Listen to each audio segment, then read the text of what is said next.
워싱턴은 하나의 신념을 품고 있었습니다. 한국 제품이 사라져도 미국은 흔들리지 않는다고. 관세라는 카드 하나면 충분하다고. 한국산 가격이 오르면 자연스레 미국산이 그 빈자리를 채울 것이라 여겼습니다. 그러나 모든 것이 무너져 내리기 시작했습니다. 그들의 자신감도, 시장의 균형도, 미국 경제에 대한 믿음까지도요. 관세 압박, 이제 그만둬라. 물가는 19% 치솟았고 미국 소비자들은 한국 제품을 찾아 헤맸습니다. 하지만 한국이 남긴 공백을 메울 미국 제품은 어디에도 없었습니다. 대체 어디서부터 잘못된 겁니까? 백악관 회의실의 공기는 무겁게 가라앉았습니다.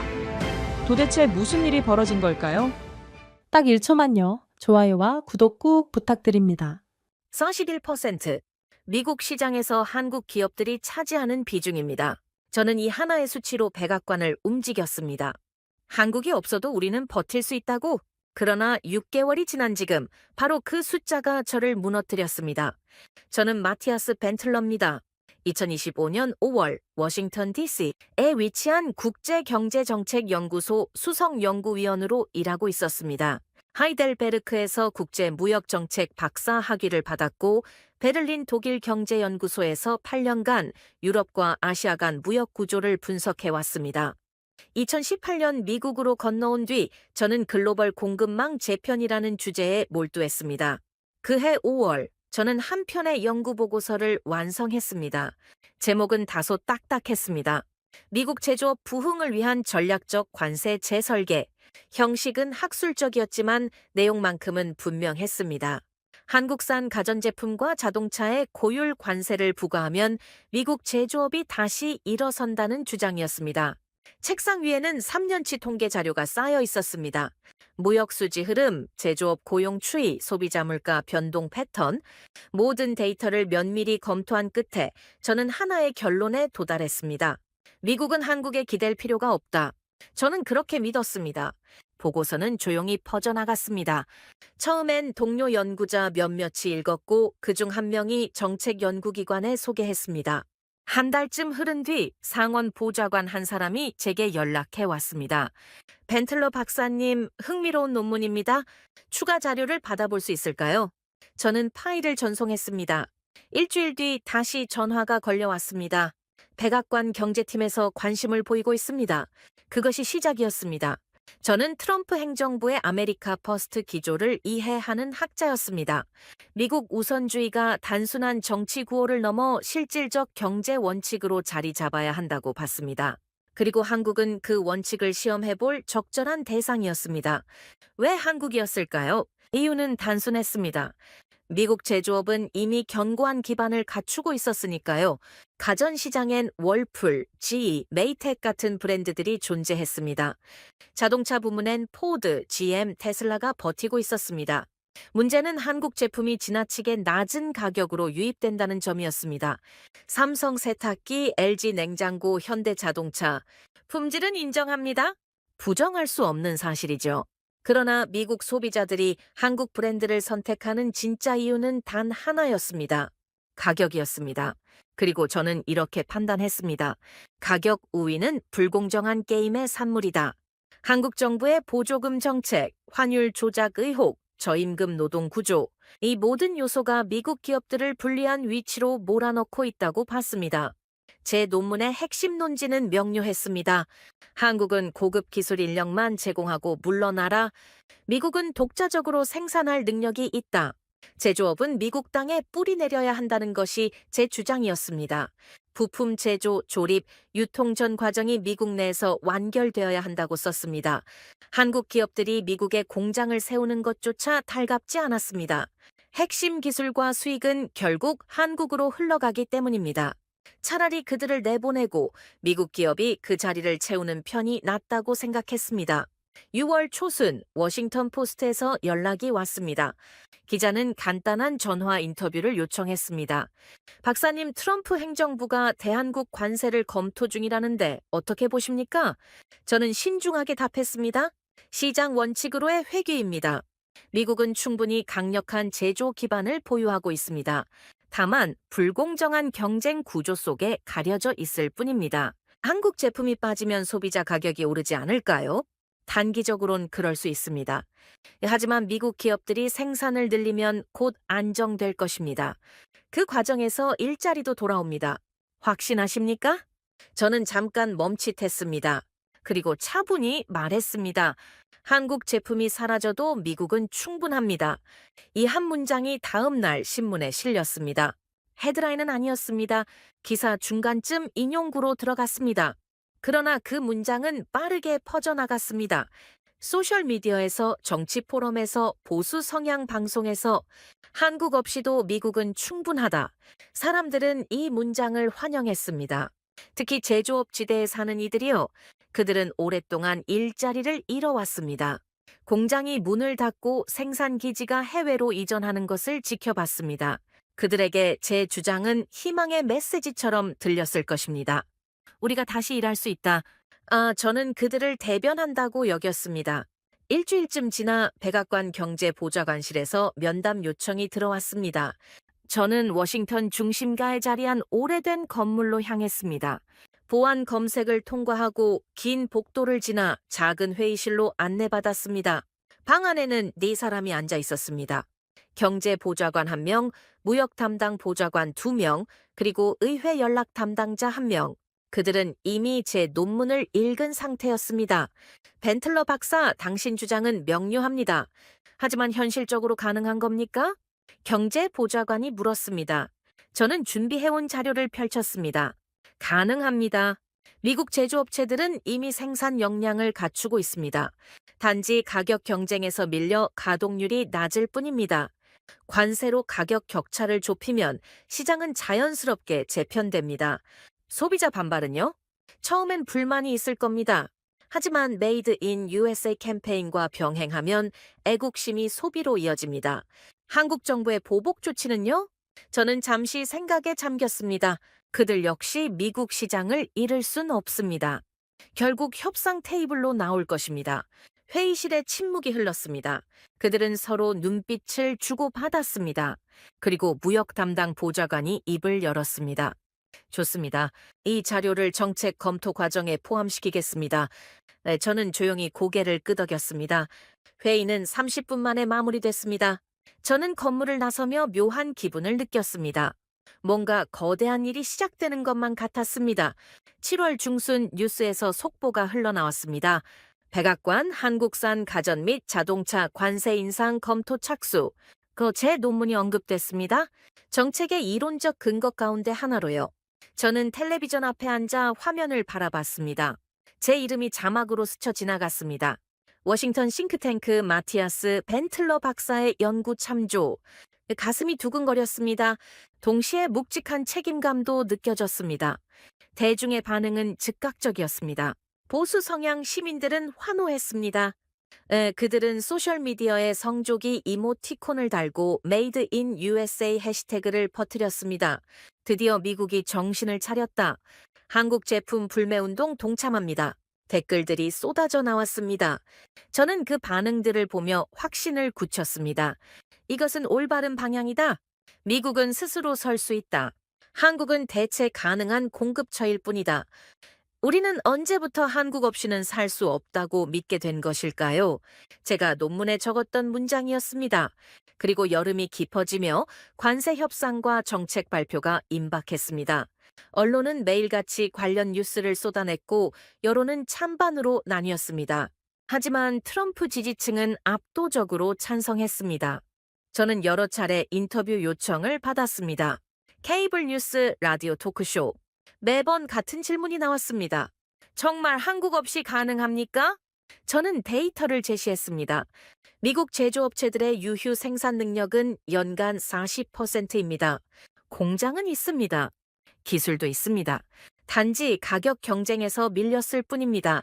관세는 그 균형을 바로잡습니다. 진행자들은 고개를 끄덕였습니다. 시청자 댓글 역시 우호적이었습니다.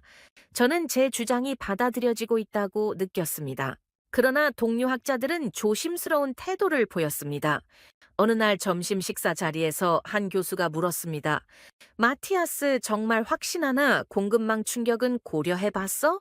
저는 포크를 내려놓았습니다. 공급망은 적응합니다. 시장은 언제나 그래왔습니다. 단기 충격은 있겠지만 장기적으로는 더욱 건강한 구조가 됩니다. 하지만 한국 기업들이 미국에 투자한 공장들은 어떻게 하고 그들이 철수하면 미국 기업이 인수하면 됩니다. 시설은 남으니까요. 교수는 고개를 저었습니다. 자네가 틀리지 않길 바라네. 저는 미소 지었습니다. 틀릴 리 없습니다. 이론은 완벽하니까요. 그날 밤 저는 서재에 앉아 창밖을 내다봤습니다. 워싱턴의 밤은 고요했습니다. 저는 제 논문을 다시 펼쳤습니다. 첫 페이지에 적힌 문장을 읽었습니다. 자존심은 산업의 엔진이다. 저는 그 문장을 믿었습니다. 미국의 자존심이 제조업을 되살릴 것이라고, 한국 제품이 사라지면 미국인들은 자국 제품을 선택할 것이라고, 그것이 애국이고 그것이 시장 원리의 복귀라고. 저는 노트북을 켰습니다. 그리고 새로운 보고서 초안을 쓰기 시작했습니다. 제목은 이러했습니다.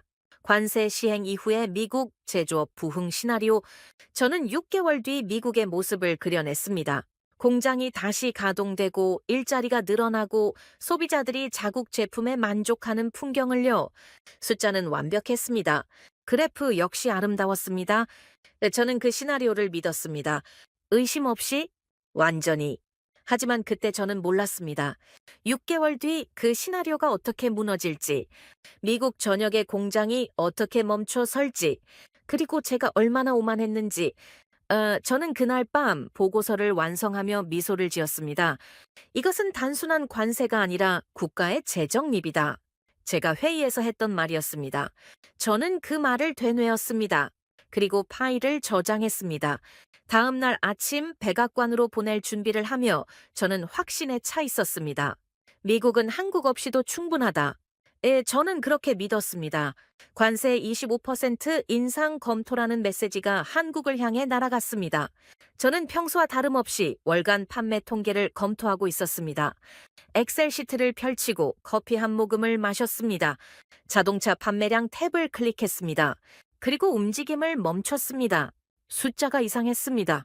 현대차 판매량 7만 8천 대, 전년 동기 대비 13% 증가, 9월 기준 역대 최고치였습니다. 저는 화면을 다시 들여다봤습니다. 입력 오류가 아닐까 싶었습니다. 관세 압박으로 모든 해외 기업들이 비상사태를 선언하고 실적 부진을 겪는 이 시기에 역대 최고 판매라니요? 말이 되지 않았습니다. 저는 마우스를 움직여 세부 항목을 열었습니다. 아이오닉 5. 전기차 모델이었습니다. 판매량 8,400대, 전년 대비 152% 증가. 저는 숨이 막히는 것 같았습니다. 가격이 오른 상황인데 그래프는 왜 하락하지 않는가? 이 질문이 머릿속을 가득 채웠습니다. 저는 의자를 뒤로 밀고 창밖을 바라봤습니다. 워싱턴의 9월은 선선했습니다. 하지만 제 등줄기엔 땀이 흐르고 있었습니다. 뭔가 잘못됐습니다. 아니, 제가 뭔가를 놓쳤습니다. 저는 다시 데이터로 시선을 돌렸습니다. 다른 브랜드들도 확인했습니다. 포드는 정체, GM은 소폭 하락, 테슬라는 유지. 그런데 현대차만 급등세였습니다. 기아 역시 비슷한 양상이었습니다. 합산하면 더욱 놀라운 수치였습니다. 저는 손가락으로 책상을 두드렸습니다. 이것은 단순한 우연이 아니었습니다. 하나의 패턴이었습니다. 저는 노트북을 열고 관련 뉴스를 검색했습니다. 로이터 기사가 눈에 들어왔습니다. 현대차 미국 시장서 9월 사상 최대 실적. 기사를 클릭했습니다. 현대차와 기아는 2025년 9월 미국 시장에서 7만 8천 대를 판매하며 전년 대비 13% 증가를 기록했다. 특히 전기차 아이오닉 5는 152% 급증하며 시장의 주목을 받았다. 저는 스크롤을 내렸습니다. 주목할 점은 인플레이션 감축법에 따른 현대차의 세액 공제가 종료됐음에도 현대차가 자체 인센티브를 제공하며 판매를 확대했다는 것이다. 7,500달러의 자체 보조금과 더불어 9,800달러의 가격 인하를 단행했다. 저는 화면 앞에서 멈칫했습니다. 자체 보조금? 정부 지원 없이 기업 자체 예산으로 보조금을 지급한 것입니다. 그리고 가격까지 낮췄습니다. 총 1만 7천 달러가 넘는 할인이었습니다. 저는 계산기를 두드렸습니다. 아이오닉 5 원래 가격에서 이 할인을 빼면 경쟁 모델보다 오히려 저렴했습니다. 관세를 상쇄하고도 남는 수준이었습니다. 저는 의자 등바디에 몸을 기댔습니다. 한국은 정부의 지원이 끊긴 순간 오히려 스스로 비상하기 시작했다.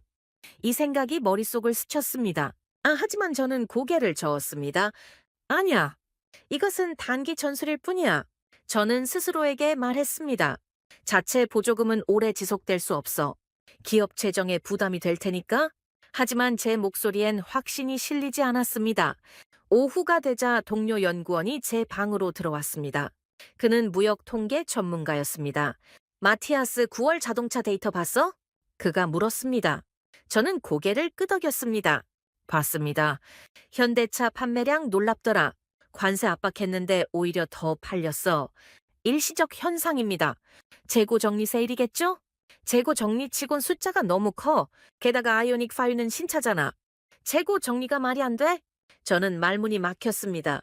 동료는 제 책상에 태블릿을 놓았습니다. 일렉트렉이라는 전기차 전문 매체 기사였습니다. 현대차 아이오닉 5 자체 보조금으로 시장 장악. 기사에는 구체적인 분석이 담겨 있었습니다. IRA 보조금 종료로 타격을 받을 것이라는 예상과 달리 현대차는 자체 인센티브 전략으로 오히려 시장 점유율을 확대했다. 소비자들은 정부 보조금보다 현대차의 자체 지원이 더 매력적이라고 평가했다. 저는 태블릿을 밀어냈습니다. 이것은 장기적으로 지속 불가능합니다. 그럼 그들은 왜 이런 전략을 쓰는 거야? 시장 점유율을 지키려는 단기 방어책입니다. 곧 한계에 부딪힐 겁니다. 동료는 고개를 저었습니다. 마티아스, 자네 이론이 흔들리고 있어? 인정해야지. 흔들리는 게 아닙니다. 시장이 조정 과정에 있을 뿐입니다. 저는 단호하게 말했습니다. 동료는 더 이상 말하지 않고 나갔습니다. 저는 홀로 남았습니다. 그날 저녁 CNN에서 연락이 왔습니다. 긴급 인터뷰 요청이었습니다. 박사님, 현대차 판매 급증에 대해 코멘트 부탁드립니다. 저는 거절하고 싶었습니다. 하지만 거절하면 더욱 이상하게 보일 것 같았습니다. 저는 스튜디오로 갔습니다. 카메라 앞에 앉았을 때 조명이 눈을 찔렀습니다. 진행자는 중년의 남성이었습니다. 날카로운 질문으로 정평이 난 사람이었습니다. 박사님, 9월 현대차 판매가 사상 최대치를 기록했습니다. 관세 압박 정책과 모순되는 결과 아닙니까? 저는 침을 삼켰습니다. 단기적 현상으로 봅니다. 그들이 자체 보조금을 지급하고 있습니다. 이것은 지속 가능하지 않습니다. 하지만 소비자들은 현대차를 선택하고 있습니다. IRA 보조금이 끝났는데도요. 그것은 당위 할인 효과일 뿐입니다. 시장은 곧 정상화될 것입니다. 진행자는 눈을 가늘게 떴습니다. 정상화라는 게 무슨 의미입니까? 한국 브랜드가 사라지는 것을 뜻합니까? 저는 잠시 머뭇거렸습니다. 그것은 시장이 결정할 문제입니다. 하지만 지금 시장은 한국 브랜드를 선택하고 있습니다. 저는 답을 하지 못했습니다. 몇 초간의 침묵이 흘렀습니다. 진행자는 다음 질문으로 넘어갔습니다. 아이오닉 G5가 152% 급증했습니다. 이것을 어떻게 설명하시겠습니까? 그것은 공격적 마케팅의 산물입니다. 공격적 마케팅이 관세를 상쇄할 수 있다는 뜻입니까? 단기적으로는 가능합니다. 그럼 장기적으로는요? 저는 말을 잇지 못했습니다. 정책이 의도한 대로 작동하지 않는 시장, 그것은 시장이 아니라 경고였다. 이 생각이 머릿속을 스쳤습니다. 하지만 입 밖으로 내지 않았습니다. 인터뷰는 15분 만에 끝났습니다. 저는 스튜디오를 나서며 손을 떨었습니다. 제 대답은 설득력이 없었습니다. 저 스스로도 알고 있었습니다. 연구소로 돌아온 저는 데이터를 다시 펼쳤습니다. 이번엔 더욱 깊이 파고들었습니다. 현대차의 재무 보고서를 찾았습니다. 자체 보조금을 지급하면서도 수익성은 유지되고 있었습니다. 어떻게 가능한 것일까요? 저는 생산 비용 구조를 분석했습니다. 그리고 깨달았습니다. 한국 기업들은 수직 계열화가 잘 이루어져 있었습니다. 배터리는 LG나 SK에서 만들고 부품은 현대모비스에서 조달했습니다. 중간 마진이 거의 없었습니다. 모든 것이 그룹 내부에서 해결됐습니다. 반면 미국 기업들은 여러 공급업체에서 부품을 사야 했습니다. 각 단계마다 마진이 붙었습니다. 결국 원가 경쟁력에서 차이가 발생했습니다. 그날 밤 저는 집에 돌아가지 못했습니다. 연구실 소파에 누워 천장을 바라봤습니다. 제 이론 어디가 틀린 것일까요? 저는 논문을 처음부터 다시 읽었습니다. 가정들을 하나씩 점검했습니다. 미국 제조업은 충분히 강하다 맞습니다. 한국 제품은 가격 때문에 팔린다 부분적으로 맞습니다. 관세로 가격 격차를 줄이면 시장이 재편된다 여기서 틀렸습니다. 한국 기업들은 관세를 자체적으로 흡수했습니다. 그리고 오히려 더욱 공격적으로 시장을 공략했습니다. 저는 예상하지 못했습니다. 기업이 그 정도까지 할 줄은. 새벽 3시 저는 이메일을 확인했습니다. 백악관 경제보좌관실에서 온 메일이 있었습니다. 박사님, 9월 자동차 판매 데이터에 대한 분석 보고서 부탁드립니다. 금주 목요일까지 제출 바랍니다. 저는 화면을 끄고 싶었습니다. 하지만 끌 수 없었습니다. 저는 새 문서를 열었습니다. 제목을 입력했습니다. 9월 자동차 판매 이상 현상 분석, 그리고 첫 문장을 썼습니다. 현대차의 9월 판매 급증은 예상 밖의 결과다. 저는 이 문장을 지웠습니다. 다시 썼습니다. 현대차의 9월 판매 급증은 일시적 현상으로 판단된다.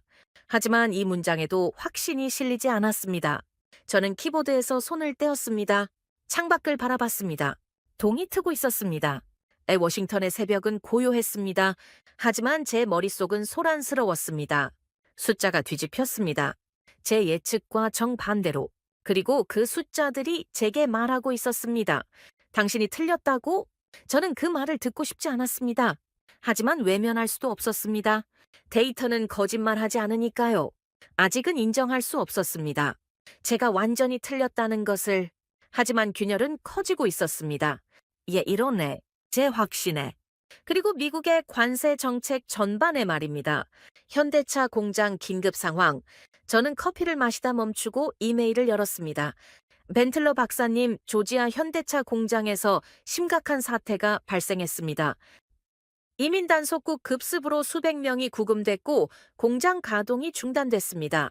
상세 브리핑이 필요하시면 연락 주십시오. 저는 화면을 응시했습니다. 수백 명 구금, 공장 가동 중단, 이 두 단어가 머릿속에서 맴돌았습니다. 저는 즉시 전화를 걸었습니다. 담당관은 두 번째 벨소리에 받았습니다. 박사님, 상황이 심각합니다. 그의 목소리는 긴장돼 있었습니다. 정확히 무슨 일이 벌어진 겁니까? 화요일 새벽, 이민세관 단속국이 현대차 배터리 공장 건설 현장에 급습했습니다. 475명을 구금했어요. 그중 300명 이상이 한국 국적자입니다. 저는 펜을 꺼냈습니다. 비자 문제였습니까? 네. 표면상으로는요. 불법 비자라고는 하는데 분위기가 심상치 않습니다. 현대차 직원들은요. 본사 직원, 협력업체, 건설업체 소속이었어요. 배터리 공장 확장 공사를 하던 사람들입니다. 저는 메모를 적었습니다. 공장은 지금 어떻습니까? 담당관은 한숨을 쉬었습니다. 멈췄습니다. 저는 전화를 끊고 뉴스를 검색했습니다. AP통신 속보가 떴습니다. 조지아 현대차 공장서 475명 구금, 한국인 다수 포함. 기사를 클릭했습니다. 연방 이민세관 단속국은 조지아주 브라이언 카운티에 위치한 현대차 LG 배터리 합작 공장 건설 현장에서 대규모 단속을 실시했다. 구금된 인원 중 상당수가 한국 국적자로 비자 위반 혐의를 받고 있다. 저는 모니터에서 눈을 떼지 못했습니다. 비자 하나 끊기자 조립 라인도 끊겨버렸다. 이 생각이 머릿속을 스쳤습니다. 저는 고개를 저었습니다. 아니야. 이것은 일시적이야. 하지만 제 목소리는 떨리고 있었습니다. 오후에 백악관에서 긴급 회의 소집 통보가 왔습니다. 저는 서류 가방을 챙기고 건물로 향했습니다. 회의실에는 10명이 넘는 사람들이 앉아 있었습니다. 노동부 차관, 국토안보부 보좌관, 경제팀 전체. 분위기는 얼어붙어 있었습니다. 경제보좌관이 회의를 열었습니다. 조지아 사태에 대해 보고받았습니다. 상황이 심각합니다. 국토안보부 보좌관이 자료를 펼쳤습니다. 단속은 계획된 작전이었습니다. 비자 위반 정보가 수개월 전부터 접수됐고 이번에 일제 단속을 실시한 겁니다. 노동부 차관이 끼어들었습니다. 문제는 그 여파입니다. 현대차 공장뿐 아니라 삼성, SK, 한화 같은 한국 기업들의 미국 내 프로젝트 전체가 타격을 받고 있습니다. 저는 손을 들었습니다. 어느 정도 타격입니까? 정확한 수치는 집계 중이지만 조지아 공장만 해도 생산량이 40% 감소했습니다. 배터리 공급이 끊기면서 전기차 생산 라인도 멈춰 섰고요. 저는 숨을 들이켰습니다. 40%? 한 번의 단속으로 그만큼 줄어든 것입니다. 경제보좌관이 저를 쳐다봤습니다. 박사님, 이것은 관세 정책과 맞물려 있습니다. 한국 기업들이 미국에 투자한 공장들이 흔들리고 있어요. 저는 말문이 막혔습니다. 그것은 비자 단속 문제지 관세와는 별개 아닙니까? 별개가 아닙니다. 한국 기업들은 관세 때문에 이미 압박받고 있었어요. 거기에 인력까지 빠지니까 견딜 수가 없는 겁니다. 저는 반박하고 싶었습니다. 하지만 할 말이 없었습니다. 회의는 2시간 넘게 이어졌습니다. 그들은 대책을 논의했지만 뚜렷한 해법은 나오지 않았습니다. 저는 회의실을 나오며 휘청거렸습니다. 복도 벽에 기대어 숨을 고르고 있을 때 노동부 차관이 다가왔습니다. 박사님, 조지아 가보실 생각 있으세요? 저는 고개를 들었습니다. 왜 제가요? 직접 보시는 게 좋을 것 같아서요. 숫자로만 보는 것과 현장을 보는 것은 다릅니다. 저는 잠시 망설였습니다. 그리고 고개를 끄덕였습니다. 이틀 후 저는 조지아행 비행기에 올랐습니다. 애틀랜타에서 차를 빌려 브라이언 카운티로 향했습니다. 고속도로를 달리며 저는 창밖을 바라봤습니다. 광활한 들판 사이로 공장 굴뚝들이 보였습니다. 현대차 공장은 도시 외곽에 있었습니다. 거대한 건물이 시야에 들어왔을 때 저는 차를 세웠습니다. 주차장은 텅 비어 있었습니다. 평소라면 차들로 가득했을 공간이 을씨년스럽게 비어 있었습니다. 저는 차에서 내려 공장 정문으로 걸어갔습니다. 경비가 저를 막아섰습니다. 예약 있으십니까? 워싱턴에서 왔습니다. 경제팀 요청으로 현장 시찰 왔어요. 경비는 무전기로 확인했습니다. 몇 분 후 공장 관리자가 나왔습니다. 중년의 미국인이었습니다. 벤틀러 박사님이십니까? 네, 들어오십시오. 저는 그를 따라 공장 안으로 들어갔습니다. 복도는 고요했습니다. 기계 소음이 들려야 할 곳에서 정막만 흘렀습니다. 관리자가 말했습니다. 여기에 전기차 조립 라인을 설치하고 있던 중이었습니다. 저는 창문 너머로 공장 내부를 바라봤습니다. 컨베이어 벨트는 멈춰 있었습니다. 몇몇 작업자들이 서 있었지만 일은 하지 않았습니다. 왜 멈춰 있습니까? 한국 인력 없이는 할 수 있는 게 없거든요. 배터리 공장 건설이 중단됐습니다. 단속 사태 이후로요. 저는 침을 삼켰습니다. 한국에서 배터리를 수입하면 안 됩니까? 관리자는 쓴웃음을 지었습니다. 관세 때문에 가격이 2배입니다. 경제성이 없어요. 저는 말문이 막혔습니다. 우리는 복도를 따라 걸었습니다. 다른 작업장을 지나쳤습니다. 부품 창고도 텅 비어 있었습니다. 부품도 안 들어옵니까? 네. 한국 협력업체들이 공급을 줄였어요. 관세도 관세지만 인력 문제가 더 큽니다. 기술자들이 구금되거나 본국으로 돌아갔습니다. 저는 창고를 둘러봤습니다. 선반 대부분이 비어 있었습니다. 미국 업체에서 조달하면 안 됩니까? 시도했습니다. 하지만 품질이 달라요. 현대차 기준에 맞는 부품을 만드는 미국 업체가 많지 않습니다. 저는 고개를 끄덕였습니다. 그리고 다음 공간으로 이동했습니다. 휴게실에는 몇몇 직원들이 앉아 있었습니다. 관리자가 그들에게 말했습니다. 워싱턴에서 오신 분입니다. 몇 가지 여쭤보셔도 될까요? 한 작업자가 고개를 들었습니다. 젊은 남성이었습니다. 물어보세요. 저는 다가갔습니다. 지금 상황이 어떻습니까? 끔찍하죠? 일주일째 제대로 일을 못하고 있어요. 라인이 돌아야 우리도 일하는데 멈춰 있으니 할 게 없습니다. 곧 나아질 거라고 생각하십니까? 작업자는 고개를 저었습니다. 모르겠어요. 한국 사람들이 돌아오지 않으면 이 공장은 끝이에요. 다른 작업자가 끼어들었습니다. 우리가 한국인 없이 돌릴 수 있다고 생각했는데 착각이었어요. 기술 지도하던 사람들이 다 사라졌어요. 저는 뒤로 물러섰습니다. 한국인 없이 공장이 돌아갈 거라 믿었지. 하지만 지금은 정반대다. 이 생각이 머릿속을 채웠습니다. 저는 관리자에게 물었습니다. 다른 한국 기업들은 어떻습니까? 삼성 반도체 공장도 비슷합니다. SK 배터리도 마찬가지고요. 한국 인력이 빠지니까 생산성이 뚝 떨어졌어요. 미국인으로 대체할 순 없습니까? 훈련이 필요합니다. 최소 6개월은 걸려요? 그리고 솔직히 말하면 한국 기술자들만큼 숙련되기까지는 년 단위입니다. 저는 아무 말도 하지 못했습니다. 공장을 나와 차로 돌아왔을 때 저는 핸들을 잡은 채 멍하니 앉아 있었습니다. 제 눈앞에 펼쳐진 광경은 충격이었습니다. 멈춰선 라인, 태용 빈 창고, 일 없이 서 있는 작업자들, 한국이 없는 공급망은 무게 없는 뼈대였다. 이 문장이 머릿속을 맴돌았습니다. 저는 시동을 걸고 호텔로 향했습니다. 그날 밤 저는 노트북을 열고 보고서를 작성하기 시작했습니다. 제목은 이러했습니다. 조지아 현대차 공장 현황 보고 첫 문장을 썼습니다. 현장 상황은 예상보다 심각하다. 저는 멈췄습니다. 예상보다 심각하다는 말로는 부족했습니다. 저는 문장을 지우고 다시 썼습니다. 한국 인력과 공급망 없이는 공장이 작동하지 않는다. 이 문장을 쓰고 나서 저는 손을 떨었습니다. 제가 주장했던 것과 정반대였으니까요. 저는 계속 타이핑했습니다. 배터리 공급 중단, 부품 부족, 기술 인력 공백, 이 세 가지가 맞물리면서 생산 라인이 멈췄다. 단기적 대체는 불가능하다. 저는 모니터를 응시했습니다. 데이터가 아닌 현장을 보고 나니 모든 것이 달라 보였습니다. 숫자는 차가웠지만 현장은 절망적이었습니다. 저는 창밖을 바라봤습니다. 조지아의 밤은 어두웠습니다. 저는 보고서를 계속 작성했습니다. 미국 제조업이 한국 기업에 의존하는 정도는 예상보다 깊다. 단순히 완제품 수입이 아니라 부품, 기술, 인력 전반에 걸쳐 있다. 이 문장을 쓰면서 저는 제 논문을 떠올렸습니다. 한국은 대체 가능하다. 제가 썼던 문장이었습니다. 하지만 지금 제 눈앞의 현실은 달랐습니다. 대체 불가능했습니다. 적어도 단기적으로는 저는 보고서를 완성했습니다. 그리고 이메일에 첨부해 백악관으로 보냈습니다. 전송 버튼을 누르는 손이 떨렸습니다. 저는 노트북을 덮고 침대에 누웠습니다. 천장을 바라보며 저는 생각했습니다.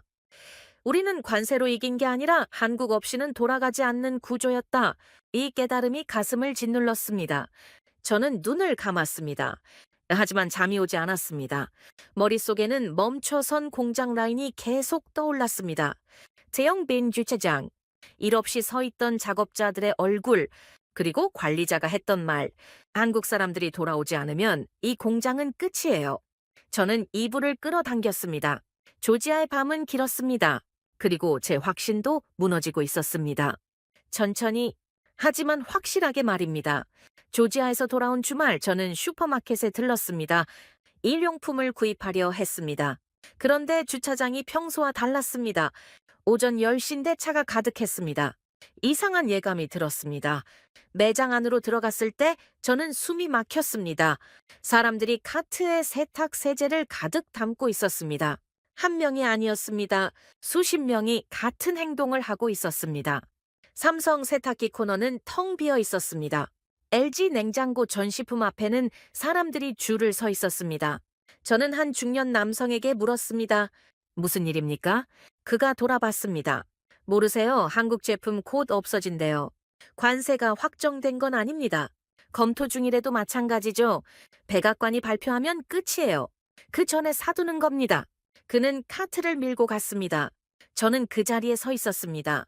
관세 압박만으로 시장이 무너지고 있었습니다. 아직 실행도 안 됐는데 말입니다. 계산대로 가는 길에 가전제품 코너를 지나쳤습니다. 가격표가 바뀌어 있었습니다. 일주일 전만 해도 $1,500였던 세탁기가 $2,100였습니다. 냉장고는 $2,800에서 $3,800로 올라 있었습니다. 저는 직원을 불렀습니다. 가격이 왜 이렇게 올랐습니까? 직원은 피곤한 얼굴로 대답했습니다. 유통업체가 올렸어요. 관세 리스크 때문이래요. 재고 확보도 어렵고요. 관세는 아직 확정도 안 됐지 않습니까? 그래도 시장은 먼저 움직이는 거죠. 매일 사람들이 물어봐요. 언제 없어지냐고? 저는 할 말이 없었습니다. 집으로 돌아오는 길에 라디오를 켰습니다. 경제 뉴스가 나오고 있었습니다. 한국산 제품 사재기 현상이 전국적으로 확산되고 있습니다. 관세 압박이 현실화될 것이라는 우려 때문입니다. 아나운서의 목소리가 차 안을 채웠습니다. 특히 가전제품과 자동차 부문에서 패닉 바잉 현상이 두드러지고 있습니다. 현대차 대리점에는 계약 문의가 쏟아지고 있으며 일부 모델은 이미 품절됐습니다. 저는 볼륨을 높였습니다. 유통업계는 한국 제품 가격을 선제적으로 인상하고 있습니다. 관세가 부과될 경우를 대비한 조치라고 밝혔습니다. 저는 핸들을 꽉 쥐었습니다. 제 논문이 이런 결과를 만들고 있었습니다. 월요일 아침 노동부 통계국 발표가 있었습니다. 저는 모니터 앞에 앉았습니다. 담당자가 화면에 나타났습니다. 9월 소비자 물가는 전월 대비 19% 상승했습니다. 저는 펜을 떨어뜨렸습니다. 19%? 관세가 시행도 안 됐는데 말입니다. 한국산 제품 비중이 높은 품목에서 가격 급등이 나타났습니다. 생필품 19%, 가전제품 27% 상승했습니다. 담당자는 그래프를 보여줬습니다. 선이 가파르게 올라가고 있었습니다. 시장 불확실성이 주요 원인으로 분석됩니다. 관세 논의만으로도 공급망 혼란과 투기적 수요가 발생했습니다. 저는 화면을 끌 수 없었습니다. 제 이론은 관세 시행 후의 시나리오를 다뤘습니다. 하지만 시장은 논의 단계에서부터 무너지고 있었습니다. 오후에 백악관에서 긴급 소집이 왔습니다. 저는 서류를 챙겨 건물로 향했습니다. 회의실 분위기는 살벌했습니다. 대통령 수석 보좌관이 들어왔습니다. 상황 보고 받았습니다. 이게 대체 뭡니까? 경제보좌관이 자료를 펼쳤습니다. 관세 압박만으로 시장이 선반응하고 있습니다. 사재기 가격 인상, 공급 부족이 동시에 발생했습니다.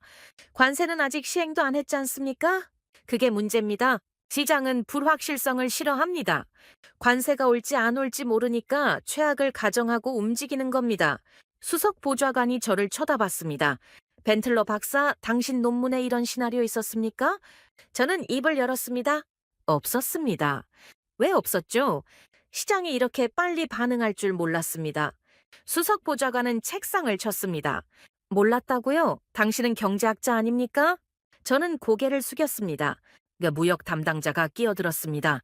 지금 전국 매장에서 한국 제품이 동나고 있습니다. 사람들이 미친 듯이 사재기하고 있어요. 그럼 미국 제품은요? 생산이 따라가지 못합니다. 월풀, GE 모두 증산 계획을 발표했지만 최소 6개월은 걸립니다. 수석 보좌관이 한숨을 쉬었습니다. 6개월 동안 국민들 보고 어쩌라는 겁니까? 아무도 대답하지 못했습니다. 저는 손을 떨었습니다. 우린 애국을 외쳤지만 소비자는 절망을 외쳤다. 이 생각이 머릿속을 채웠습니다. 그날 저녁 저는 다시 거리로 나갔습니다. 백악관 앞 광장에는 천막이 쳐져 있었습니다. 수백 명이 모여 있었습니다. 피켓이 가득했습니다. 관세 검토 중단하라. 한국 제품 지켜줘. 우리 생활비 돌려달라. 한 여성이 확성기를 잡았습니다. 우린 메이드 인 USA를 원했어요. 하지만 이건 아니잖아요. 가격만 올라가고 제품은 없어요. 사람들이 환호했습니다. 다른 남성이 소리쳤습니다. 관세 올린다는 말만으로 이 난리예요. 실제로 올리면 우린 어떻게 살아요? 박수가 터졌습니다. 저는 멀찌감치 서서 지켜봤습니다. 제가 쓴 논문 한 편이 이런 혼란을 만들었습니다. 아직 정책도 확정 안 됐는데 말입니다. 한 노인이 바닥에 앉아 있었습니다. 피켓을 들고 있었습니다. 한국 냉장고 30년 썼다. 새로 살 돈이 없다. 저는 그 글씨를 보며 눈을 감았습니다. 집으로 돌아와 텔레비전을 켰습니다. CNN 뉴스가 나오고 있었습니다. 전국적으로 한국 제품 사재기 열풍이 불고 있습니다. 관세 압박으로 인한 공급 불안 때문입니다. 화면에 마트 풍경이 나왔습니다. 사람들이 카트에 제품을 가득 담고 있었습니다. 리포터가 인터뷰했습니다. 왜 이렇게 많이 사십니까? 한 여성이 대답했습니다. 나중엔 못 살 수도 있잖아요. 지금 사두는 거예요. 다른 남성이 말했습니다. 가격이 매일 올라요? 오늘 안 사면 내일은 더 비싸져요? 앵커가 다시 나타났습니다. 의회에서는 정부 정책에 대한 비판이 쏟아지고 있습니다. 일부 의원들은 트럼프 대통령 책임론을 제기하고 있습니다. 화면이 바뀌었습니다. 한 야당 의원이 연단에 서 있었습니다. 관세 논의만으로 경제가 이 지경입니다. 실제로 시행하면 어떻게 됩니까? 누가 책임집니까? 야당 의원들이 박수를 쳤습니다. 여당 의원이 반박했습니다. 이건 시장의 과잉 반응입니다. 안정될 겁니다. 야유가 쏟아졌습니다. 저는 리모컨을 내려놨습니다. 제 논문은 완벽한 시나리오를 그렸습니다. 관세 시행 후 6개월간의 조정 과정, 미국 기업의 증산, 시장 안정화, 하지만 현실은 첫 단계에서부터 무너졌습니다. 시행도 안 됐는데 말입니다. 밤 11시 휴대폰이 울렸습니다. 동료 교수였습니다. 마티아스 뉴스 봤어? 맞습니다. 이거 심각해. 시장이 완전히 패닉 상태야. 압니다. 자네 이론엔 이런 변수가 없었어. 시장 심리 말이야. 저는 대답하지 못했습니다. 동료가 말을 이었습니다. 그 사람들은 논리적으로 움직이지 않아.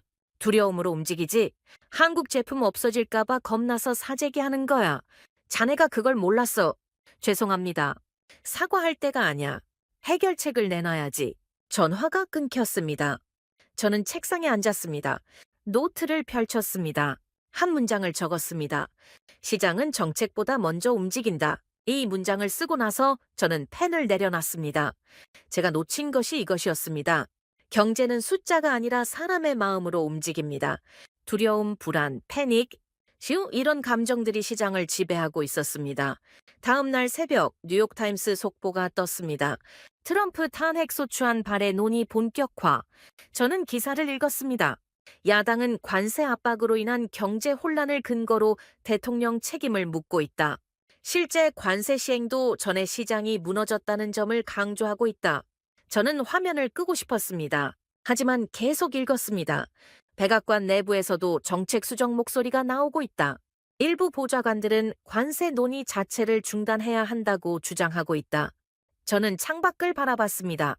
동이 트고 있었습니다. 워싱턴의 새벽은 고요했습니다. 하지만 제 마음은 무너지고 있었습니다. 제 이론은 틀렸습니다. 완전히 한국은 대체 가능한 공급자가 아니었습니다. 그들은 시장의 필수축이었습니다. 그리고 그 축이 흔들리는 신호만으로도 미국 경제 전체가 패닉에 빠졌습니다. 저는 노트의 마지막 문장을 적었습니다. 한국의 부재 가능성만으로도 미국은 무너진다. 이 문장을 쓰고 나서 저는 고개를 떨어뜨렸습니다. 인정하기 싫었지만 이게 현실이었습니다. 관세는 무기가 아니라 부메랑이었습니다. 그리고 그 부메랑은 이미 돌아오고 있었습니다. 미국 소비자들을 향해서요. 결국 미국 제조업협회가 성명을 발표했습니다. 저는 뉴스 알림을 보고 링크를 열었습니다. 성명서 제목이 화면에 떴습니다. 한국 공급망 없이 미국 생산 불가능. 저는 숨을 멈췄습니다. 제조업협회였습니다. 미국 산업의 핵심 조직이죠. 그들이 제 주장을 정면으로 부정하고 있었습니다. 성명서를 읽기 시작했습니다. 현재 미국 제조업은 한국 부품 소재 기술에 깊이 의존하고 있다. 반도체, 디스플레이, 배터리, 정밀 부품 등 핵심 분야에서 한국 공급 없이는 생산 자체가 불가능하다. 저는 스크롤을 내렸습니다. 관세 압박으로 인한 공급망 혼란은 이미 현실화됐다. 회원사 조사 결과 78%가 생산 차질을 겪고 있으며 42%는 공장 가동률 감소를 보고했다. 손이 떨렸습니다. 우리는 정부에 요구한다. 한국과의 경제 협력을 강화하고 무분별한 관세 논의를 중단하라. 한국은 경쟁 상대가 아니라 필수 파트너다. 저는 모니터에서 눈을 떼지 못했습니다. 필수 파트너, 또 제가 논문에서 쓴 표현은 달랐습니다. 대체 가능한 공급자. 완전히 반대였습니다. 오후에 학계 동료들과 긴급 세미나가 있었습니다. 주제는 관세 정책의 현실과 과제였습니다. 사실상 제 이론을 검증하는 자리였습니다. 세미나실에는 20명이 넘는 교수들이 앉아 있었습니다. 저는 맨 뒤에 자리를 잡았습니다. 첫 발표자가 단상에 올랐습니다. 무역학 교수였습니다. 최근 시장 혼란은 정책 오류의 전형적 사례입니다. 그가 그래프를 보여줬습니다. 관세 논의만으로 소비자 물가 19% 급등, 한국 제품 사재기 현상, 공급망 마비, 이 모든 것이 실제 시행 전에 발생했습니다. 청중이 고개를 끄덕였습니다. 문제는 정책 설계의 근본적 오류입니다. 한국 경제와 미국 경제의 상호 의존성을 과소평가했습니다. 그가 저를 쳐다봤습니다. 직접 이름을 거론하진 않았지만 모두가 알고 있었습니다. 다음 발표자가 올라왔습니다. 산업경제학 교수였습니다. 공급망 분석 결과를 보겠습니다. 그는 도표를 펼쳤습니다. 미국 제조업체 중 67%가 한국산 부품을 사용합니다. 대체 공급처를 찾는 데는 평균 18개월이 걸립니다. 일부 핵심 부품은 대체 자체가 불가능합니다. 저는 메모를 했습니다. 떨리는 손으로 한국 공급망은 30년간 구축된 신뢰의 결과입니다. 품질, 납기, 기술 지원 모든 면에서 검증됐습니다. 이것을 단순히 가격 문제로 본 것은 오판입니다. 그 말이 가슴에 박혔습니다. 제가 바로 그렇게 봤으니까요. 세 번째 발표자는 더욱 날카로웠습니다. 경제심리학 교수였습니다. 시장은 논리가 아니라 신뢰로 움직입니다. 정책 당국이 이것을 몰랐던 게 놀랍습니다. 그는 여론조사 결과를 보여줬습니다. 미국 소비자 82%가 한국 제품을 신뢰한다고 답했습니다. 가격 때문이 아니라 품질 때문입니다. 저는 고개를 숙였습니다. 신뢰는 하루아침에 만들어지지 않습니다. 수십 년간 쌓인 경험의 산물입니다. 그것을 관세 몇 %로 무너뜨릴 수 있다고 본 것은 오만입니다. 세미나가 끝나고 복도로 나왔을 때 한 교수가 제게 다가왔습니다. 마티아스, 괜찮나? 저는 고개를 끄덕였습니다. 오늘 발표 들었지? 자네 이론이 완전히 부정당했어. 압니다. 그럼 어떻게 할 건가? 저는 대답하지 못했습니다. 교수는 제 어깨를 두드렸습니다. 인정하는 게 용기야. 틀렸다면 인정하고 수정해야지. 그는 걸어갔습니다. 저는 그 자리에 서 있었습니다. 그날 밤 저는 연구실에 혼자 남았습니다. 책상 위에는 제 논문이 펼쳐져 있었습니다. 3년간 작성한 연구였습니다. 저는 첫 페이지를 읽었습니다. 한국은 미국 경제에 의존하는 공급자다. 관세로 압박하면 협상 테이블로 나올 것이다. 제가 쓴 문장이었습니다. 하지만 현실은 정반대였습니다. 한국은 의존하는 게 아니라 의존받고 있었습니다. 미국이 한국을 필요로 하고 있었습니다. 저는 다음 페이지를 넘겼습니다. 미국 제조업은 충분한 생산 능력을 보유하고 있다. 단지 가격 경쟁에서 밀렸을 뿐이다. 이것도 틀렸습니다. 생산 능력만으로는 부족했습니다. 부품, 기술, 숙련 인력, 이 모든 것이 한국과 연결되어 있었습니다.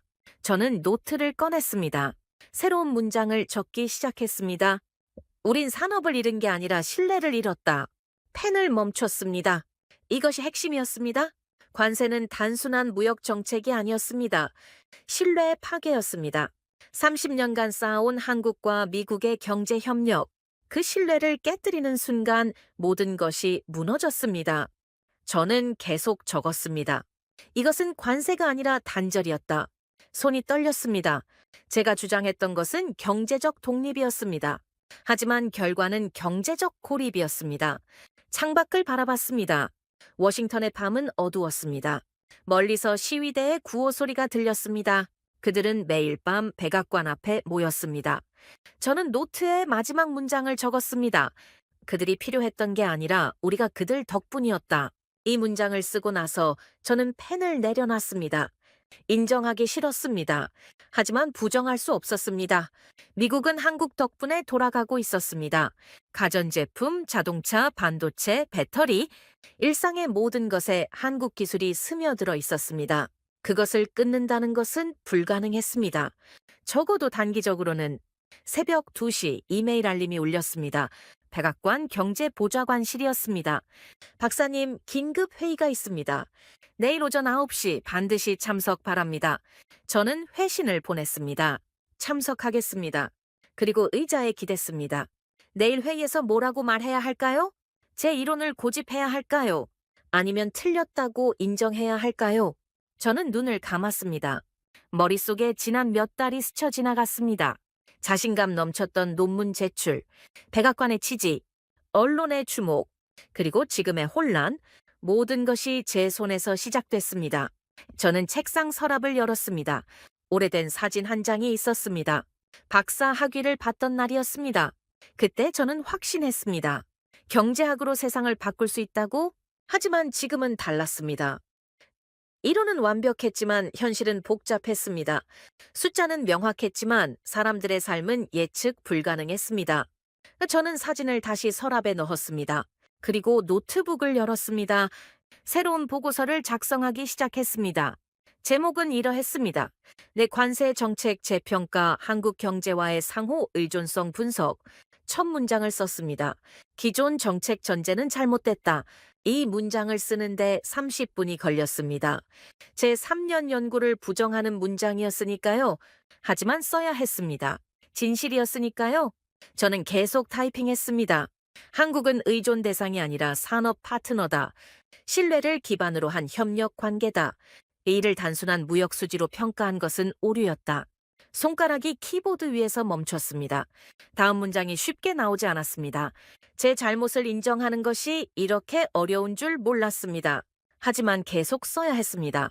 내일 회의를 위해서, 그리고 무엇보다 진실을 위해서 저는 창밖을 바라봤습니다. 동이 트고 있었습니다.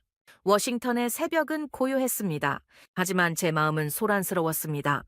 제 확신이 무너지고 있었습니다.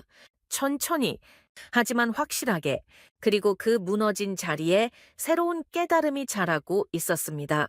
한국은 경쟁 상대가 아니라 협력자다. 의존이 아니라 상호 신뢰다. 이것이 제가 배워야 할 진실이었습니다. 다음 날 오전 9시 저는 백악관 회의실에 앉아 있었습니다. 대통령 수석 보좌관이 들어왔을 때 모두가 일어났습니다. 박사님, 보고서 준비했습니까? 저는 서류 가방에서 문서를 꺼냈습니다. 밤새 작성한 80페이지 보고서였습니다. 준비했습니다. 수석 보좌관이 제목을 읽었습니다. 관세정책 재평가 한국 경제와의 구조적 상호 의존성. 저는 노트북을 열었습니다. 첫 슬라이드가 화면에 떴습니다. 한국 의존도 41%. 저는 설명했습니다. 미국 시장에서 한국 기업이 차지하는 비중입니다. 다음 슬라이드로 넘어갔습니다. 대체 가능성 18% 미만. 회의실이 조용해졌습니다. 나머지 82%는 기술적, 시간적으로 대체 불가능합니다. 고급 기술 제품은 미국 내 생산 기반이 없습니다. 무역 담당자가 물었습니다. 그럼 미국 기업이 그 점유율을 가져갈 수 없다는 겁니까? 단기적으로는 불가능합니다. 기술 격차, 생산 인프라 부족, 소비자 신뢰. 세 가지 이유 때문입니다. 저는 현대차 데이터를 보여줬습니다. 9월 현대차 판매량 7만 8천 대. 관세 압박 속에서도 오히려 증가했습니다. 자체 보조금과 가격 인하로 총 1만 7천 달러 할인했습니다. 관세를 상쇄하고도 남습니다. 회의실이 술렁거렸습니다. 저는 마지막 슬라이드를 보여줬습니다. 결론입니다. 미국 중심 경제는 이미 끝났습니다. 회의실이 얼어붙었습니다. 세계의 중심은 데이터가 아니라 신뢰입니다. 한국은 30년간 그 신뢰를 쌓았습니다. 수석 보좌관이 입을 열었습니다. 박사님, 이것은 당신이 쓴 논문과 정반대 아닙니까? 그렇습니다. 제가 틀렸습니다. 완전히 침묵이 흘렀습니다. 중력은 무게가 아니라 관계에서 생깁니다. 한국과 미국의 경제는 서로에게 중력입니다. 무역 담당자가 물었습니다. 그럼 대안은 뭡니까? 관세 논의를 중단하는 겁니다. 그리고 협력을 강화해야 합니다. 한국은 이미 중력이었습니다. 우리가 몰랐을 뿐입니다. 회의가 끝날 때쯤 수석 보좌관이 말했습니다. 이 보고서를 내부 회람하겠습니다. 대통령께도 보고할 겁니다. 회의실을 나왔을 때 등이 땀으로 젖어 있었습니다. 제 3년 연구를 스스로 뒤집은 순간이었습니다. 일주일 후 워싱턴 포스트 속보가 떴습니다. 백악관 한국 관세 정책 전면 재검토. 제 보고서가 영향을 미쳤습니다. 하지만 그날 오후 상황이 바뀌었습니다. 한 보수 매체에서 제 보고서를 입수해 기사를 냈습니다. 백악관 정책 전환 배후의 벤틀러 박사 보고서. 제 보고서 내용이 상세히 실려 있었습니다. 누군가 유출한 것입니다. 댓글이 폭발했습니다. 3개월 전엔 한국 필요 없다더니 이젠 필수래. 학자가 아니라 바람개비다. 어떤 장단에 맞추라는 거냐. 다음 날 싱크탱크 복도에서 동료를 마주쳤습니다. 마티아스, 요즘 바쁘시겠어요? 보고서 쓰느라. 어느 쪽으로 쓸지 정하는 게 더 오래 걸리겠네요. 그는 웃으며 지나갔습니다. 회의실에서도 비슷했습니다. 네, 벤틀러 박사님 의견은 어느 버전으로 들어야 합니까? 5월 버전입니까? 10월 버전입니까? 사람들이 웃었습니다. 백악관 보좌관도 말했습니다. 박사님, 우리도 난처합니다. 당신 논문 근거로 정책 검토했는데 이제 와서 반대 보고서라니요. 현실이 바뀐 겁니다. 현실이 아니라 당신 생각이 바뀐 거 아닙니까? 저는 할 말이 없었습니다. 의회 청문회에서 한 의원이 날카롭게 물었습니다. 박사님, 5월에는 한국 제품 대체 가능하다고 하셨죠? 그런데 10월에는 대체 불가능하다고 쓰셨습니다. 뭐가 맞습니까? 10월 보고서가 맞습니다. 그럼 5월 논문은 틀렸다는 건가요? 그렇습니다. 정문회장이 술렁거렸습니다. 네, 우리가 어떤 장단에 맞춰야 합니까? 경제학자들 말이 몇 달마다 바뀌는데요. 저는 고개를 숙였습니다. 다른 의원이 끼어들었습니다. 하지만 한 가지는 확실해졌습니다. 한국의 영향력은 우리 예상보다 훨씬 크다는 것, 시장 혼란, 물가 급등, 사재기 현상, 모두 한국 제품 공백 우려 때문이었습니다. 이게 현실 아닙니까? 여당 의원들이 불편한 표정을 지었습니다. 한국은 선택이 아니라 필수였습니다. 벤틀러 박사가 틀렸든 맞았든 시장이 증명했습니다. 박수가 터졌습니다. 저는 그 박수를 들으며 복잡한 기분이었습니다. 제 실수가 한국의 중요성을 역설적으로 증명한 셈이었습니다. 그날 저녁 집에 돌아와 뉴스를 봤습니다. CNN에서 특집 보도를 하고 있었습니다. 한국 관세 논란 이후 소비자 물가 변화. 리포터가 슈퍼마켓에서 리포트했습니다. 관세 논의는 사실상 중단됐지만 한번 오른 가격은 내려오지 않고 있습니다. 유통업체들은 재고 확보 비용과 시장 불확실성을 이유로 가격을 유지하고 있습니다. 한 주부가 인터뷰했습니다. 그 관세 안 붙인다며요? 그럼 가격은 왜 안 내려가요? 우리만 바보 된 거 아니에요? 앵커가 말했습니다. 전문가들은 시장 신뢰 회복에 최소 1년이 걸릴 것으로 전망하고 있습니다. 한국 기업들도 미국 시장에 대한 신뢰를 잃었다는 분석입니다. 저는 리모컨을 내려놨습니다. 제가 만든 혼란이었습니다. 그리고 그 대가는 미국 소비자들이 치르고 있었습니다. 하지만 한 가지는 확실해졌습니다. 한국의 영향력이었습니다. 논란 과정에서 모두가 깨달았습니다. 한국은 대체 가능한 공급자가 아니라는 것을, 미국 경제의 필수 파트너라는 것을, 그리고 그들이 흔들리면 미국도 함께 흔들린다는 것을. 저는 창밖을 바라봤습니다. 한국은 협력국이 아니라 경제구조의 중력 중심이었습니다. 제가 너무 늦게 배운 진실이었습니다. 네, 그리고 그 배움의 대가는 미국 전체가 치르고 있었습니다. 그리고 한국은 압박받을수록 굴복하지 않는 나라였습니다. 미국은 그것을 간과하고 있었던 것입니다. 저는 로이터 통신 속보를 보고 얼어붙었습니다. 현대차 러시아 공장 재매입 옵션 검토 중. 저는 기사를 클릭했습니다. 손이 떨렸습니다.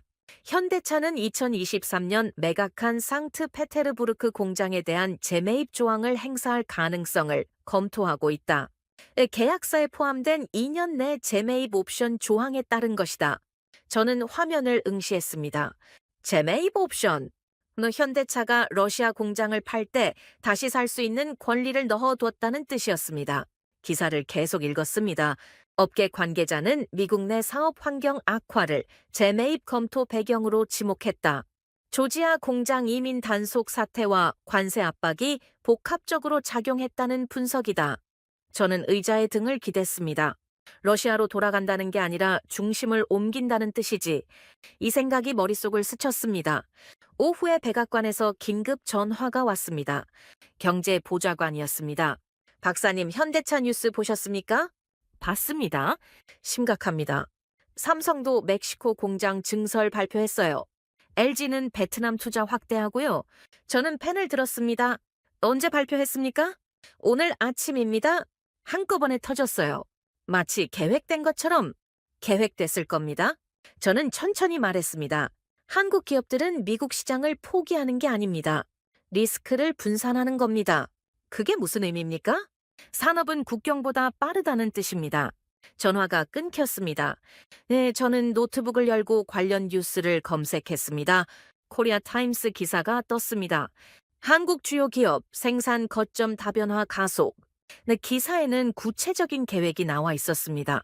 삼성전자는 멕시코 공장에 20억 달러 추가 투자.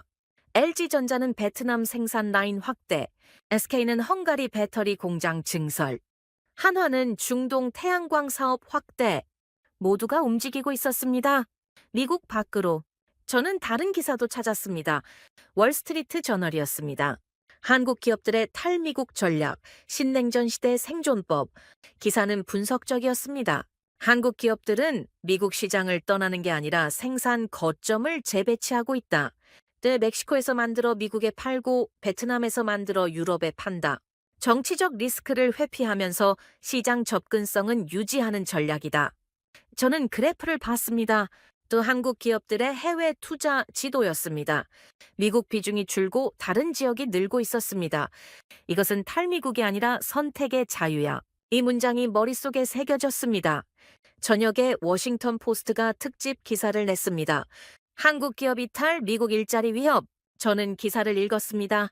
미시간 산업협회는 한국 기업들의 투자 감소로 최대 3만 5천 개 일자리가 위협받을 수 있다고 경고했다. 조지아 경제개발청도 현대차 공장 축소 가능성에 우려를 표했다. 인터뷰가 실려 있었습니다. 조지아 주지사였습니다. 현대차 공장은 우리 지역 경제의 핵심입니다. 7천 명이 직접 고용돼 있고 협력업체까지 합치면 2만 명이 넘습니다. 이들이 떠나면 지역 경제가 무너집니다. 저는 화면을 내렸습니다. 다른 주지사들 인터뷰도 있었습니다. 엘라베마 주지사가 말했습니다. 한국 기업들이 우리 주에 270억 달러를 투자했습니다. 자동차, 배터리, 철강, 이게 다 흔들리고 있어요. 사우스캐롤라이나 주지사도 비슷했습니다. 우리는 한국 기업 유치를 위해 10년 넘게 노력했습니다. 하지만 지금 그들이 다른 곳을 보고 있어요. 저는 기사를 닫았습니다. 가슴이 답답했습니다. 다음 날 아침 싱크탱크 회의가 있었습니다. 주제는 한국 기업 이탈 대응 전략이었습니다. 저도 참석했습니다. 회의실에는 10명이 앉아 있었습니다. 소장이 입을 열었습니다. 상황이 심각합니다. 한국 기업들이 동시다발적으로 움직이고 있어요. 한 연구원이 자료를 펼쳤습니다. 현대차 러시아 복귀 검토, 삼성 멕시코 증설, LG 베트남 확대. 이것은 우연이 아닙니다. 전략적 이동입니다. 다른 연구원이 끼어들었습니다. 미국 투자도 계속하고 있긴 합니다. 하지만 비중이 줄고 있어요. 2023년 42%였던 게 지금은 31%로 떨어졌습니다. 소장이 저를 쳐다봤습니다. 벤틀러 박사 의견은요? 저는 잠시 망설였습니다. 그리고 차분히 말했습니다. 이것은 도망이 아닙니다. 선택입니다. 무슨 뜻입니까? 한국 기업들은 미국을 포기하는 게 아닙니다. 미국 의존도를 낮추는 겁니다. 한 곳에 집중하면 위험하니까요. 저는 노트를 펼쳤습니다. 관세 압박, 이민 단속, 정치적 불확실성. 이 모든 것이 리스크입니다. 한국 기업들은 그 리스크를 분산하고 있어요. 회의실이 조용해졌습니다. 한 연구원이 물었습니다. 막을 수 있습니까? 저는 고개를 저었습니다. 막을 수 없습니다. 기업은 자유롭게 움직입니다. 우리가 할 수 있는 것은 환경을 개선하는 것뿐입니다. 어떻게요? 정책 일관성, 노동 환경 안정, 규제 예측 가능성. 한국 기업들이 다시 미국을 선택하게 만들어야 합니다. 소장이 한숨을 쉬었습니다. 이미 늦은 것 같은데요? 저는 대답하지 못했습니다. 그날 오후 저는 산업 데이터를 분석했습니다. 한국 기업들의 미국 내 투자 추이였습니다. 그래프가 선명했습니다. 2020년부터 꾸준히 증가하던 투자가 2025년부터 감소세로 돌아섰습니다. 특히 9월 이후 급격히 떨어졌습니다. 관세 논의가 시작된 시점이었습니다. 저는 다른 데이터도 확인했습니다. 한국 기업들의 글로벌 투자 지도였습니다. 멕시코, 베트남, 폴란드, 헝가리, 사우디아라비아 투자가 분산되고 있었습니다. 미국 비중은 계속 줄었습니다. 저는 그래프를 출력했습니다. 백악관에 보고해야 할 자료였습니다. 저녁에 집에 돌아와 뉴스를 봤습니다. CNBC에서 특집 방송을 하고 있었습니다. 한국 기업 이탈, 미국 제조업에 미칠 영향. 전문가 패널이 앉아 있었습니다. 한 경제학자가 말했습니다. 한국 기업들은 냉정합니다. 감정이 아니라 계산으로 움직입니다. 미국 시장이 불안정하면 다른 곳으로 갑니다. 다른 전문가가 이었습니다. 이것은 미국만의 문제가 아닙니다. 한국 기업들은 글로벌 기업입니다. 세계 어디든 갈 수 있어요. 우리가 그들을 필요로 하지, 그들이 우리를 필요로 하는 게 아닙니다. 진행자가 물었습니다. 그럼 미국은 어떻게 해야 합니까? 환경을 개선해야죠. 정책 안정성, 노동 환경, 인프라. 그 한국 기업들이 다시 오고 싶게 만들어야 합니다. 저는 리모컨을 내려놨습니다. 모든 것이 제 논문과 반대였습니다. 저는 한국을 압박해야 한다고 썼습니다. 하지만 현실은 미국이 노력해야 하는 상황이었습니다. 그날 밤 저는 노트를 펼쳤습니다. 한 문장을 적었습니다. 패권은 명령이 아니라 매력에서 나온다. 이것이 제가 배운 교훈이었습니다. 미국이 한국 기업을 끌어당기려면 매력적인 시장이 되어야 했습니다. 강압이 아니라 협력으로, 위협이 아니라 신뢰로. 하지만 이미 균열은 시작됐습니다. 한국 기업들은 움직이고 있었습니다. 천천히, 하지만 확실하게. 미국 밖으로. 저는 창밖을 다시 바라봤습니다. 워싱턴의 밤은 고요했습니다. 하지만 세계는 빠르게 변하고 있었습니다. 그리고 그 변화의 중심에 한국이 있었습니다. 미시간 산업협회에서 긴급 보고서를 발표했습니다. 한국 기업 이탈 시 일자리 손실 추정 35만 명. 저는 숨을 멈췄습니다. 35만 명. 이 한국 기업들이 투자를 철회하거나 축소하면 그만큼의 일자리가 사라진다는 뜻이었습니다. 보고서를 읽기 시작했습니다. 현대차, 기아, 삼성, LG, SK 등 주요 한국 기업들이 미국 내 17개 주에 걸쳐 직접 고용 8만 명, 협력업체 고용 27만 명 규모의 일자리를 창출하고 있다. 저는 스크롤을 내렸습니다. 이들 기업의 투자 감소 또는 철수 시 지역 경제에 미치는 파급 효과는 연간 450억 달러로 추산된다. 손이 떨렸습니다. 조지아 경제개발청도 비슷한 보고서를 냈습니다. 현대차 공장 축소 시 2만 3천 개 일자리 위협. 저는 두 보고서를 나란히 놓고 비교했습니다. 숫자는 명확했습니다. 한국 기업들이 움직이면 미국 산업지대가 무너진다는 것이었습니다. 오후에 워싱턴 포스트 속보가 떴습니다. 한국의 결정, 미국의 공백을 드러내다. 저는 기사를 클릭했습니다. 한국 기업들의 투자 재배치 움직임이 본격화되면서 미국 제조업 기반의 취약성이 드러나고 있다. 30년간 구축된 한국 공급망에 의존해온 미국 산업이 자립 능력을 상실했다는 지적이다. 기사는 날카로웠습니다.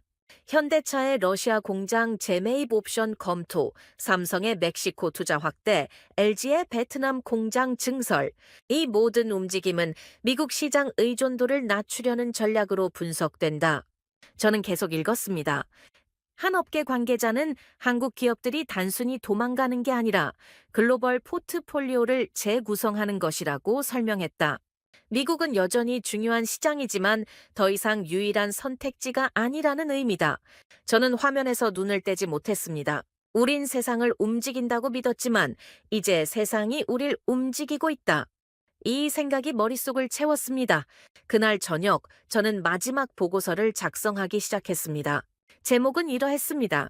한국 기업 전략 분석 생존을 넘어선 설계. 저는 첫 문장을 썼습니다.